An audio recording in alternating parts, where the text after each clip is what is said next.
ជំរាបសួរក៏ដូចជាសួស្តីបងបងមួយថ្ងៃនេះផងដែរយើងចេញនៅធុងម៉ូតថ្មីបាទអញ្ចឹងធុងនេះបងបងដឹងស្រាប់ហើយបាទប្រឡោះខ្យល់វាគឺចេញនៅគៀនលេងជាមួយសាប់ JBL 2ទឹកជាមួយនឹង Ego នេះចេញមកសមមែនតើហើយចំពោះសលេងវិញគឺឲ្យញាក់តែម្ដងអញនិយាយបានថាធុងនេះគឺធុងដំបូងគេអត់មានជាប់ copy អត់មានជាប់ម៉ូតចម្លងម៉ូតពីបងបងណាទេអញ្ចឹងចំពោះបងបងអតិថិជនដែលមានតម្រូវការចឹងអាចមកតែសំឡេងផ្ទាល់ចំពោះបងបងដែលនៅរាជធានីភ្នំពេញហើយចំពោះអ្នកនៅតាមខេត្តស្ដាប់សំឡេងនៅក្នុងទូរស័ព្ទដោយយកចិត្តទុកដាក់បំផុតបងបងនឹងដឹងថាសំឡេងនៃការបុកបាសវាធ្ងន់ប៉ុណ្ណាហើយអញ្ចឹងចំពោះទំហំនៃការប្រើប្រាស់នៃខ្នាតធុងគឺ design នៃខ្លួនឯងបាទបង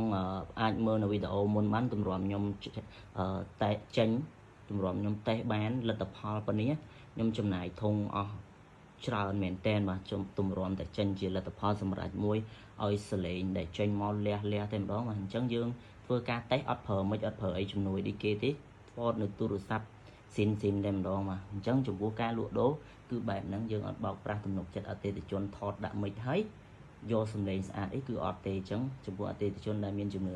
ជឿទុកចិត្តនឹងអាចស្ដាប់ដោយយកចិត្តទុកដាក់បានបាទអញ្ចឹងសូមអរគុណ